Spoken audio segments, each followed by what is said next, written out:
Para hablar precisamente de este tema en la entrevista del día de hoy lo tenemos al economista Alberto Acosta Burdeo, que será entrevistado por nuestra compañera Luisa. Adelante. Muchísimas gracias, José Luis. Efectivamente, amables televidentes, como ya lo hemos escuchado, la gasolina super se incrementa a $2.98.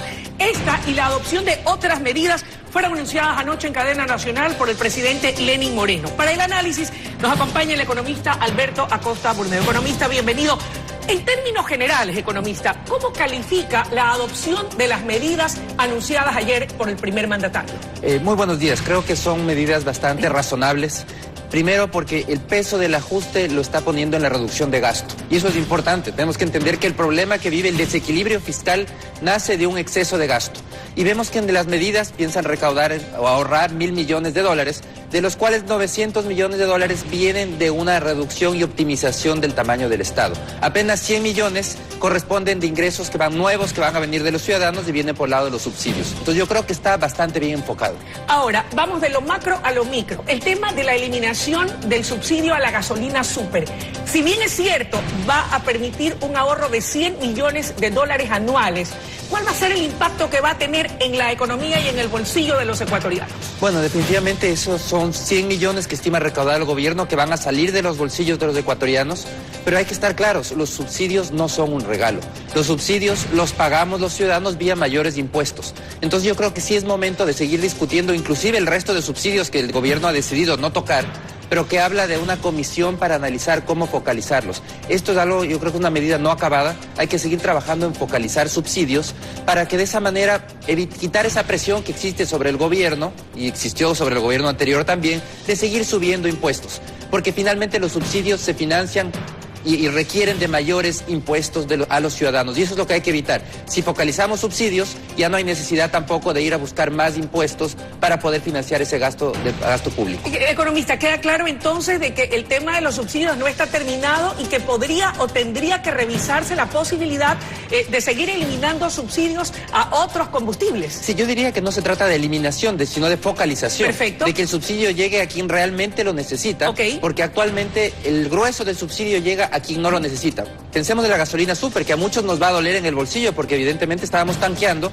con gasolina super, pero finalmente en quien tiene un auto no es la persona que más necesita, la persona que más necesita se mueve en transporte público. Ya. Entonces es importante ir hacia esa focalización para seguir ahorrando recursos al Estado, y a cambio el Estado tiene que hacer lo que está ofreciendo ahora, reducir gasto público. Ese es el esfuerzo que debe hacer el Estado como contraparte. Perfecto. Vamos ahora entonces al otro de los tópicos, la reducción del tamaño del Estado. El mandatario anunció que se eliminarán o se fusionarán entidades públicas entre ministerios, institutos, agencias, embajadas, consulados y empresas públicas, y que aquello implicará un ahorro de $60 millones.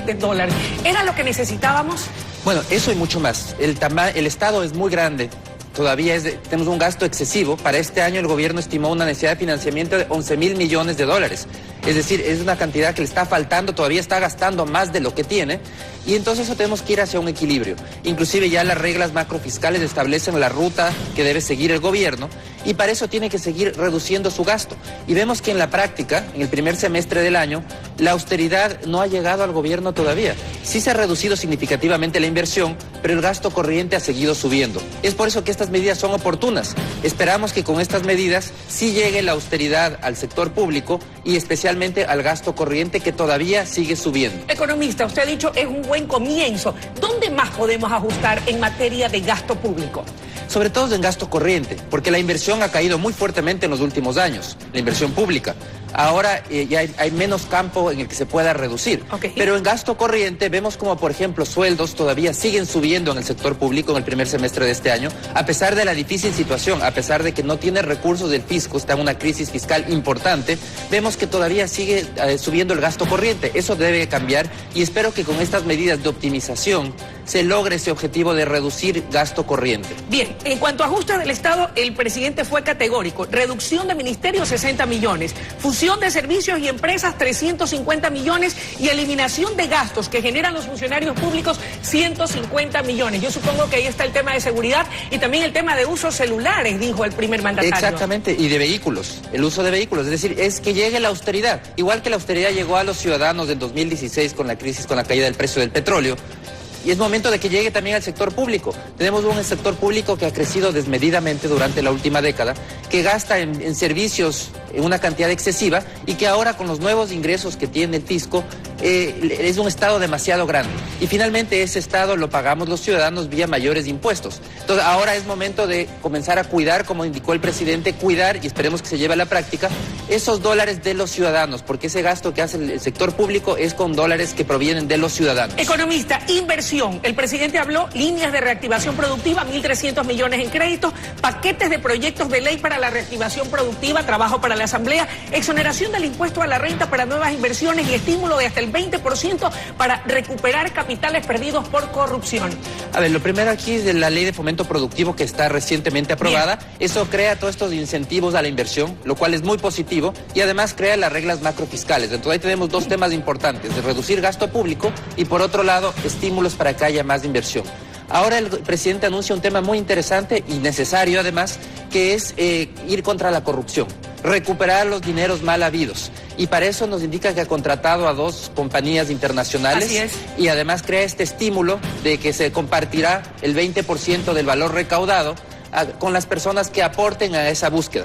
Yo creo que es un tema necesario. Durante la última década que se manejaron muchísimos recursos, también se despilfarraron o recursos tuvieron un mal uso, y es momento de recuperar ese dinero. ¿Cuándo comenzaremos a ver la luz al final del túnel con estas medidas? ¿En qué tiempo cree usted, dada su experiencia y conocimiento del tema, comenzaremos a ver esa recuperación de la economía? Aquí hay que estar claros. Este es un paso más para solucionar una crisis fiscal compleja. Okay. Esto no es la medida única que se va a tomar. Yo creo que antes de que termine el año estaremos discutiendo nuevas medidas. ¿Qué más debe hacerse? Estemos claros, ¿cuál es la situación? En este momento el gobierno tiene una necesidad de financiamiento de 11.000 millones. ¿Ya? Espera reducir esa necesidad de financiamiento para 2021 a 3,7% del PIB, a 3.700 millones con el PIB actual.